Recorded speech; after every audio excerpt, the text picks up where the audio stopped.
জয় যিশু।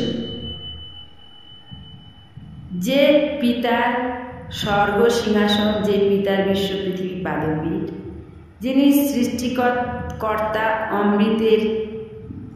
অমৃতের রস, সেই অমৃতের শক্তি, অমৃতের বাক্য আজকে মাথায় নিয়ে আমার সকল ঈশ্বর ভক্ত ভাই বোনদের কাছে পৌঁছে দিতে পারছি, তার জন্য পিতা পুত্র পবিত্র আত্মাকে ধন্যবাদ দিয়ে আর আমার সকল ঈশ্বর ভক্ত ভাই বোনদেরকে জানাই প্রাণ ভরে ভালোবাসা। জয় যিশু। আজ আমি আবার বাক্য নিয়ে এসেছি প্রিয় ভাই বোন, সুন্দর প্রভু যিশুর জীবন কাহিনী, জীবনের গল্প, অমৃত গল্প। তোমরা যত শুনবে তত ঈশ্বরের কাছে পৌঁছাবে, ঈশ্বরের গভীরে পৌঁছে যাবে। কারণ ঈশ্বরের বাণী কি ঘটেছিল, কি হয়েছিল, কি হচ্ছে, কি হবে, সমস্ত কিছু এই বাক্যের মধ্যেই বলা আছে। তোমরা যত শুনবে তত, যত রস আস্বাদন করবে ততই তোমাদের আত্মা তৃপ্ত হবে। প্রভু যিশুর তৃতীয় কার্য নিয়ে আমি বলবো। তৃতীয় দিনে তারা পৌঁছালেন পার্বত্য নগর নাসরতের নিচের সমতল ভূমিতে অবস্থিত গালিলের কান্না নগরে। নাসরতের চড়াই উতরাই ওখানে দেখা যায় না। শ্রী যিশু মা আত্মীয়রা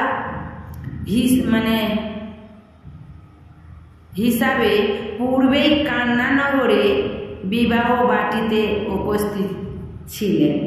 প্রভু যিশু তার 5 জন শিষ্যকে নিয়ে সেখানে উপস্থিত হলেন। মা ব্যস্ত হয়ে পড়লেন। সন্তানকে দেখে আহ্লাদে হয়তো তার হৃদয় পূর্ণ হলো। আমার ছেলে এসেছে, আর কোনো চিন্তা নেই। তিনি তাদের পথযাত্রী জনিত ক্লান্তি দূর করতে চেষ্টা করলেন। প্রভু যিশু এই নিমন্ত্রণ গ্রহণ করেছিলেন। তার আসতে ভালো লেগেছিল। তিনি প্রফুল্ল মনে এসেছিলেন। অনেকে ভাবেন তিনি সর্বদাই গম্ভীর ও মৌন, প্রফুল্ল মনে মৌন থাকতেন। ধর্মগুরুদের বোধ হয় লোকদের শ্রদ্ধা অর্জনার্থে গম্ভীর থাকতে হয় না। খ্রিস্ট যিশু স্বাভাবিক মানুষের মতোই ছিলেন। সব কিছুতেই তিনি আনন্দ খুঁজে নিতেন। বন্ধু পেয়ে তিনি খুশি হতেন। শিষ্যদের মধ্যে তিনি আপন ভোলা শিশুর মতো হয়ে যেতেন। সামাজিক জীবনেও তিনি আনন্দ খুঁজে নিতেন। খাদ্য তিনি উপভোগ করতেন, তৃপ্ত হতেন। তাই বিরুদ্ধ লোকে তাকে পেটু বলতেও দ্বিধা বোধ করেন না। সেই প্রভু যিশু বিবাহ বাড়িতে আনন্দ চিত্তে এলেন। বিয়ে বাড়ি খাওয়া দাওয়া চলতে লাগলো। চারিদিকে হইচই। বর বধূ ও ভজনে বসেছেন। 5 জন শিষ্য সহ শ্রীযশুও একদিকে আছেন। এমন সময় মা মরিয়ম ছেলের কাছে এলেন। ফিস ফিস করে বললেন, এদের দ্রাক্ষারস ফুরিয়ে এসেছে। এত আসতে বললেও যোহন শুনতে পেলেন। মা এসে ছেলেকে জানালেন কেন। অলৌকিক কাজ মা নিশ্চয়ই অনেক দেখেছেন তার নিজের বাড়িতে। অভাবের দিনে তার ছেলে এদের অভাব দূর করতে পারেন তিনি জানতেন। তাই এদের দ্রাক্ষারস আর নেই। মা ছেলেকে বললেন। যিশু একটু বিরক্তির স্বরে উত্তর দিলেন, তোমাকে নিয়ে কি যে করি, আমার এখনো সময় হয়নি। মা বলে সম্বোধনও তিনি করলেন না। এতে কিন্তু মা বিরক্ত হলেন না, দুঃখও পেলেন না। কারণ মরিয়ম নিজের হৃদয়ের মণি কোঠায় লুকান আশ্চর্য ঘটনাগুলির বিষয় সচেতন ছিলেন।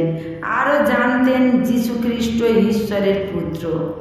আমার কখনো সময় হয়নি।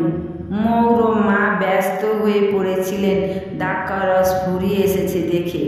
তখনও কিন্তু সম্পূর্ণ ফুরিয়ে যায়নি। নিঃশেষ হওয়া পর্যন্ত অপেক্ষা করতে চাইলেন প্রভু যীশু। সামান্য একটু জল মিশিয়ে বাড়ানো তার ইচ্ছা নয়, একেবারে শূন্য হওয়া চাই। একেবারে শূন্য হলে তিনি নতুন সৃষ্টি করেন। মানবের চরম সংকটে ঈশ্বর কার্য করেন। মা হৃষ্ট চিত্তে সন্তানের উপর পূর্ণ বিশ্বাসে চাকরদের আদেশ দিলেন, ইনি যা বলেন সেই মতো করো। ইহুদিদের উৎসবের নিয়মানুসারে হাত পা ধোয়ার জল রাখবার জন্য পাথরে 6টি বড় জ্বালা সেখানে ছিল। প্রত্যেকটিতে 2-3 মণ জল ধরত। দ্রাক্ষারস যখন সম্পূর্ণ শেষ হয়ে গেল তখন শ্রী যীশু সেগুলিকে জল দ্বারা কানায় কানায় পূর্ণ করতে লাগলেন। পূর্ণ হয়ে গেলে সেগুলি পরিবেশন করতে আজ্ঞা দিলেন। দ্রাক্ষারস বলে জলকে কেমন করে পরিবেশন করবে ভেবেছিল দাসেরা। যীশু আজ্ঞা দিলেন, যাও সর্বাগ্রে ভোজের সভাপতিকে পরিবেশন করো। তারা তাই করলো ও অবাক হয়ে গেল। এ যে ঈশ্বর রক্তিম দ্রাক্ষারস, জল এই রং কি করে পেল তারা বুঝল না। অতিথিরা দ্রাক্ষারসের প্রশংসায় মুখরিত হলো। অতিথি স্বজনরা বরকে বলতে লাগলেন, প্রথমেই লোকে উত্তম দ্রাক্ষারস দেয়, পরে নিকৃষ্টা পরিবেশন করে। আপনারা শেষ পর্যন্ত ভালো দ্রাক্ষারস পান করালেন, আমরা বড় তৃপ্তি হলাম। গালিলের কান্না গ্রামে প্রভু যীশু তাঁর প্রথম অলৌকিক কাজের দ্বারা অপূর্ব শক্তির পরিচয় দিলেন। তাঁর শিষ্যরা যাদের নিয়ে তিনি এসেছিলেন তার আশ্চর্য কাজ না দেখেই তারা অনুসরণ করেছিল। এবার এই কাজ দেখে তাদের বিশ্বাস দৃঢ় হলো।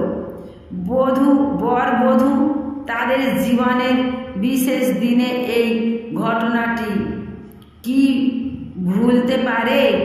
কান্নার বধূটি কি জানত তার বিবাহ উৎসবটি পৃথিবীর ইতিহাসে লিখিত হয়ে গেল চিরদিনের জন্য। যে বিবাহে প্রভু যীশু নিয়ন্ত্রিত হন নিশ্চয়ই জানবেন যে সে বিবাহ শান্তি, আনন্দ ও সুখমণ্ডিত হতে পারে। তাই আমাদের বিবাহ এমন হোক যেখানে শ্রী প্রভু যীশুকে আনা যায়। জয় যীশু। এই পর্যন্ত, আবার পরের ভিডিওতে আসছি প্রিয় ভাই বোন। এর পরের গল্পগুলো তোমরা পর ভিডিও দেখতে থাকো, শুনতে থাকো, অনুভব করতে থাকো। প্রিয় ভাই বোন, তোমরা আরও পরের ভিডিও কাছে পাওয়ার জন্য দ্রুত গতিতে সাবস্ক্রাইবার করে দিতে ভুলবে না। ভালোবাসা নিও। জয় যীশু।